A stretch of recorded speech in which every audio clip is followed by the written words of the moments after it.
Happy holidays, Merry Christmas. Hopefully none of my adult children are seeing me with this hat on, because it's always been tradition that Christmas presents don't get opened until dad puts on the hat. So if you're watching, boys, not yet. So this is just a prop.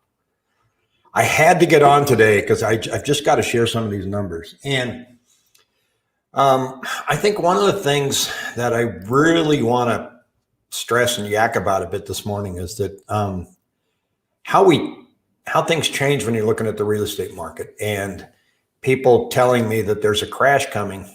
They don't give me any data. They don't say the crash is coming and here's why. There's a crash coming. Oh, okay. I don't believe there's going to be a crash in 2021. 2021 now looks like it's going to be an incredible year, and I'm going to tell you why. And when I say incredible, I think that our inventory situation will start to even itself out. Rates are still going to be low, and people are going to be able to get into some homes. Will some of you get priced out? Yeah, no doubt. No doubt. It's going to be tough out there. And one of the things you hear me say is we're not going to have a crash just because real estate's going up fast, because we're not driving a car. There's a shortage, and I'm going to talk to you about the shortage. So my progression as I started this channel, and I've had it for a long time, but in March I said, boy, I just want to provide you some numbers. I want you to be able to see what's happening in the market on a weekly basis so you can make the best decision. That should rule out anybody that makes a comment to me that says I'm a snake oil salesman. I'm not selling anything. I'm just showing you the numbers. I'm showing you the history of the numbers and letting you make a decision. And I'll guide you on what I think those numbers mean. And but I'm not selling you anything. I don't think ever on this channel you've heard me say, contact me today so that you can buy a house, because today's a great day to buy a house. I haven't done that. I have said, sellers, there's never been a better time to sell a house. Never, ever. And you'll see why in just a second. So progressively in March, when we first got the stay-at-home order, I thought we were doomed. Spring training was canceled. All of a sudden, these guys that own these Airbnbs had nobody in them, and they had bought like 3 homes or 4 condos. There went their income stream. They didn't sell them. They rented them out as furnished homes, and they got picked up. The hospitality industry has been hit really hard, but most of the people in the hospitality industry statistically are renters. But I felt that as the economic news got worse and worse, that we'd start seeing some of the C-suites people start losing their jobs in August, and that the employment rate would be so high that it would eventually trickle down and affect housing. But I was wrong, and it hasn't. And it hasn't in a big way. And it hasn't because I had an excellent interview this week, and talking with an investor in San Francisco, and he goes, look, they're leaving density and they want space. In other words, they want to get out of the city and they want space, either a yard or an office. Those people that were living in their apartments, the luxury apartments, found out, they like to live there because it's got a pool, it's got a gym, it's got a great clubhouse. Along comes a shutdown, you can't use any of that stuff. It's like, well, if I'm going to pay $2,000 a month or $1,500 a month, I'm just going to get a house. And they did in droves. So let me show you where we are at today. I'm going to share my screen and show you. I keep track on a 7-day moving average, how many homes come on the market and how many go under contract. And there's a reason I do this, because if you're looking for data that's going to show a crash, it has to be supply and demand. I'm going to do a little bit of a deep dive on that and tell you where we're at. But it's just like toilet paper. The price of toilet paper went up. Why? Because there wasn't any. Ammunition. You go out and try to buy any 9mm bullets right now, you can't. They're not there. And if you do, you're going to pay through the nose because there isn't any. So I don't care what it is. If there's no supply, prices are going to go up. So let me share something here with you and show you what I look at. And I'm going to share. It's going to look goofy for just a second. Listings versus contracts. See this blue line here? That's the number of homes that come on the market on a 7-day average over the past 7 days. So like right here, we've had 3,493 homes come on the market in a 7-day period. The line next to it is how many went under contract, which is 3,780. Now, we knew that sales and inventory would decline coming into Christmas. It always does. But look at where we're at today. We have 2,850 homes come on the market, and yet 3,451 were put under contract. That's a 21% absorption rate. So what does that mean? That means that sales are still way outpacing the number of contracts that are coming on. Now, I expect and I hope that we'll get a bunch of inventory coming on in January, but it's going to have to come on in a big way in order to solve this problem. And I think this yellow line that you see, which is under contract, is going to continue to outpace the number of listings that are coming on. Certainly not at 21%, but it's been maintained at about 5 to 10% on a weekly basis. The only time it wasn't was a couple of months ago when we were starting to see, 4,000 coming on, 4,600 coming on, and 4,200 under contract. That was pretty manageable. But then the shortage just continued, and the blue line continued to go down, down, and down. And the beginning of this month, boom, went down here. We only have 6,400 homes on the market today. If you've been watching my channel at all, you know that we were rocking along about 8,600 homes, which then we were just rolling our eyes and going, this is historically low. How much worse can it get? Well, we're starting to see how much worse it can get. And so if I get out of this, lower this down, and let me show you the Cromford Index. Now, this is a demand index and a supply index, okay? So the supply index is how many homes are on the market, and then demand is pretty self-explanatory, right? In order for a crash to come, this difference has to change dramatically. So 100 is normal. Right now we have a supply index, a Cromford Index, in some areas that is as high as 500 or 600, which means that's really bad for buyers, and it's just fantastic for sellers. If you go back and look at 2007, everybody goes, oh, we're 2007 all over again. Really? Look at this. Look at the supply, okay? Look how demand dropped. And demand started dropping in 2005, folks. Demand started pulling back, but supply kept coming on. Builders, remember all the builders that were here? They just kept building. Like, well, we're building 2,000 homes and only 200 people are moving to Arizona. The math was right in front of us. It was that bad. It was really easy to see for anybody that wanted to look in 2006 that we were headed for a mess in a big way, and it did. Look at this. The inventory just fell off, crashed in 2008, but we got saved by investor purchases. Now, people that lost their home don't feel grateful about that at all, but these loans, people were leaving their homes during bankruptcies back then. They were tearing them apart. They were taking out the appliances. They were removing all the copper. They were taking the air conditioning units out. People accuse investors of being greedy. I mean, that was the greatest example of greedy humanity I'd ever seen. You lost your house. I get it. Why are you tearing it apart? I mean, they were punching holes in the walls. They were mad at the bank. Well, the bank gave you a loan, but you're the one that signed the documents. You signed for an interest-only loan that had a reset. So I put that on the heels of the borrowers, and the banks were pushing those loans because they were told to, and it was a ridiculous time in the lending business. But right now, you see this. Look at the demand index. Okay, it's 135. Normal's 100. So there's a lot of demand. Ties back to that other chart I showed you, the yellow line, right? Look at the gap between the demand and the supply.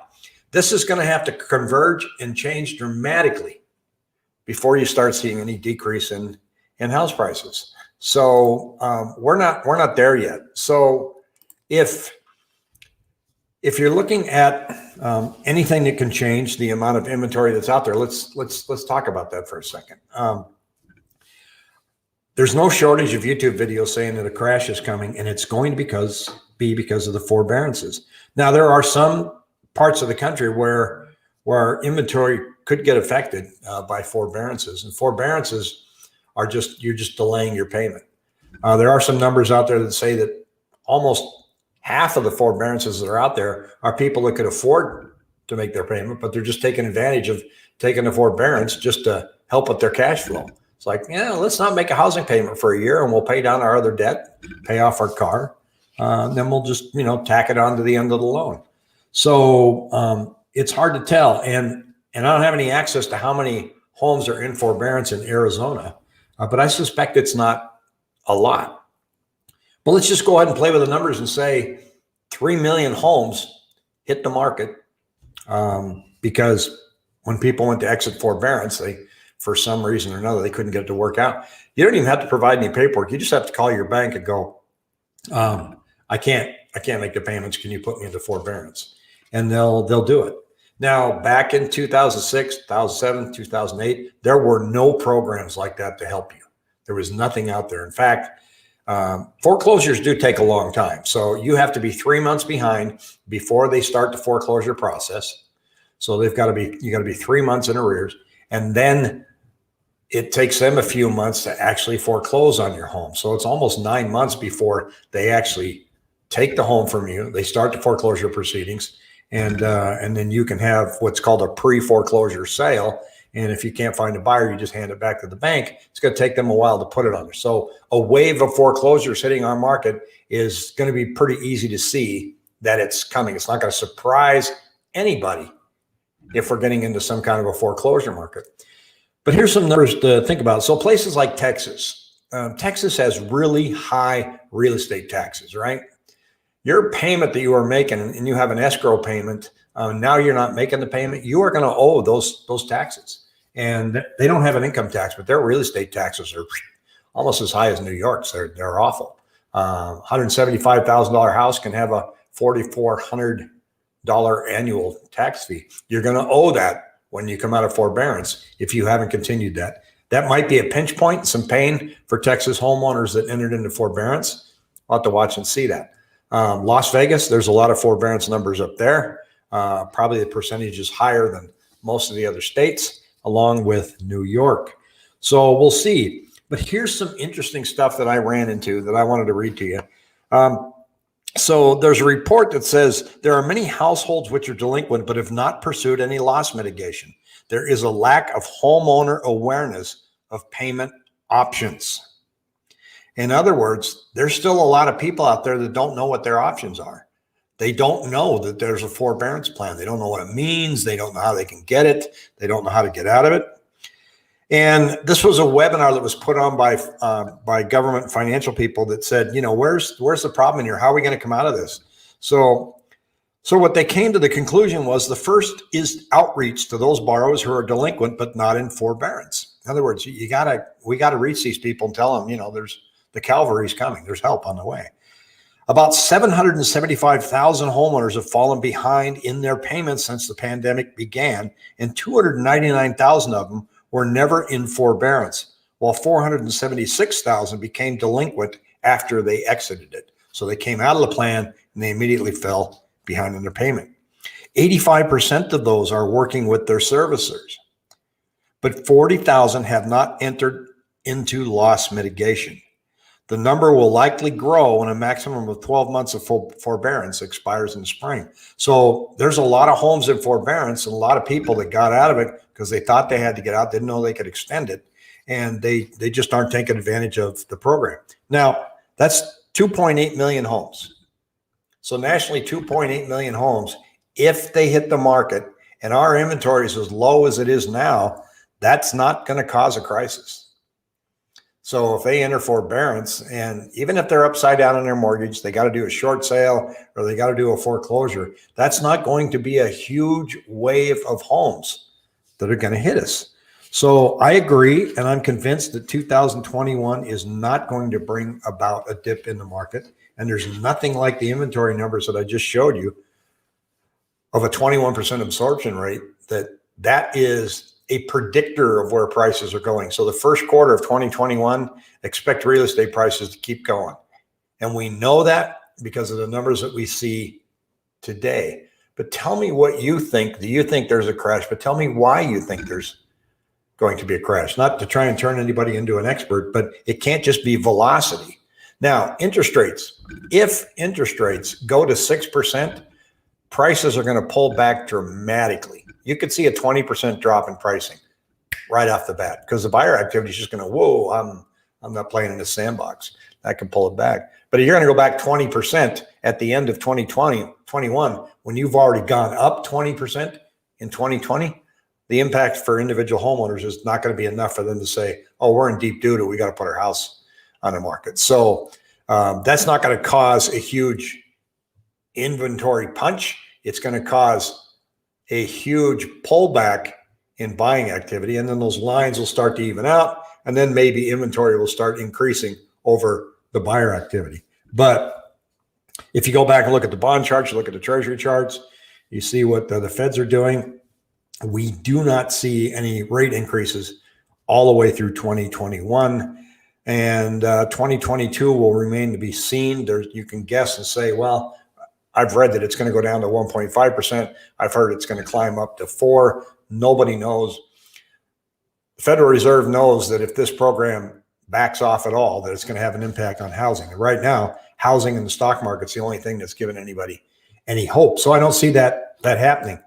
There could be market pressures that are just going to force rates up on their own. If the economy starts taking off this spring, like many people feel that it will, the market traders may by themselves, without Fed intervention, decide that market rates are too low and they start to push them up. And you'll feel that. You'll feel that in mortgages. So anybody's guess, but the spring is going to be a hot market. The consumers only sit on their hands for so long. Consumers can only sit back and say, I'm not playing for a certain period of time. And then once things start to pick up, these businesses that are closed can either restart or somebody's going to buy them. Instead of Joe's Cafe, it's going to be Bob's Cafe. You'll see a resurgence in that. There's going to continue to be major issues with commercial real estate. Many of these strip malls that are empty are going to remain so, but that's not going to hit the residential real estate market. I think there's going to be some pain in the multi-housing apartments, big houses, the big apartment complexes, particularly the luxury ones. They're taking a hit because their occupancy rate now is high, but their payment rate is low. So in other words, they got a lot of people living there that aren't paying the rent, and that's gonna have an effect on prices. I think by spring, I think you're going to see an exodus from Class A and Class B apartments into either renting a house or buying a house. There's a lot of institutional buyers out there that are waiting for an adjustment to jump in. I get contacted by investors every day. Rick, let me know if you got anything. We want it. Till those dynamics change, not going to see a crash. But in the meantime, subscribe to this channel so you can stay on top of what we're looking at and have a fantastic holiday season, and Merry Christmas to all of you.